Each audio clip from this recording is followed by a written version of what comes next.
Hey everybody, Joseph Carson, 4Player Podcast, and I'm here with Jeff Strain, Executive Director for State of Decay. How you doing, man? I'm doing fine, thanks. Good. So what are we looking at today? Sorry? What are we looking at today? We're looking at State of Decay.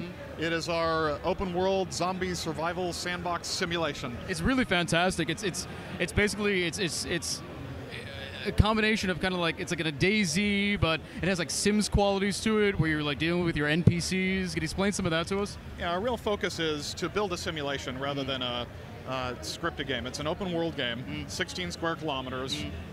Every building is open. You can go into any house, any structure, scavenge for supplies, and then you take those supplies and you start upgrading your base. You can choose your base site. You choose what facilities you want to build. You can build infirmaries, bunkhouses, research libraries, whatever you need to start pushing back the zombie threat. You rescue NPCs in the world, you earn their friendship, and then they come live with you in your community. And so ultimately what we're trying to do is give you the ability to live out your own survival plan. Right. And all the NPCs have their own specific abilities, things that they're really good at, correct? They do. Every NPC has its own traits, their own agenda often, and sometimes not only are you taking advantage of the good things they bring to the table, you're also having to deal with some of their issues. Yeah, I forget, Steve, I think his name was. He was telling me about one character who was severely depressed. Right. So if he didn't get enough supplies, he would get very depressed, and he would end up leaving the compound. Right, and often those will be matched. You know, sometimes you find somebody with some medical training that you really want to be working in your infirmary, but that person is an alcoholic, or that person has a really negative disposition, and so they're always, causing problems. Tell me more about the world itself and the ability to go out and search for items, and then using those items back into the camp. Right. So what we really tried to do is capture small town America. I mean, the idea is this could happen. And this could happen to you. We want you to be able to make that connection between this isn't a shopping mall somewhere, this isn't some big flashy city on a coast, right? This is hometown, and so every house contains the things that were there when the apocalypse happened. Hospitals will have medicine. Houses, you're going to be able to find all kinds of cool weapons tucked under the beds and gun cabinets. I really like the combat. Speaking of like gun combat and all that kind of stuff, they were saying your combat coordinator or animator is sort of an MMA guy. So a lot of the combat melee moves have like these really eccentric sort of moves to them. Richard Fogey, yes. Yeah. He's our combat designer, and he studies this stuff like a science. Not only studies it, but lives it.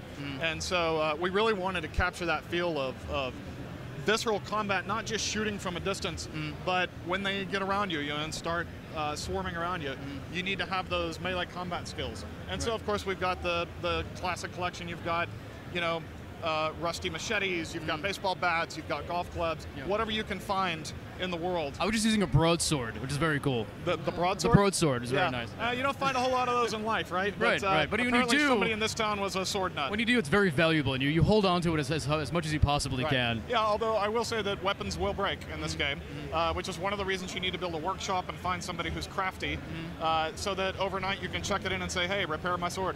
Right. And a lot of these sort of survival games, death is sort of handled differently. A lot of in these games you're finding persistent death.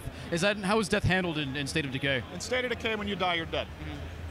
The saving grace there is there's actually two things we do. First of all of the skills and abilities you learn as you go through the game accrue to your community, not just to that character. Right? So when the character dies, it's not like you've lost everything that you've ever accomplished with that character. But the other thing is that you can switch, if somebody's your friend, you can switch to playing that character at any time. And so when you die, you're going to take control of another character.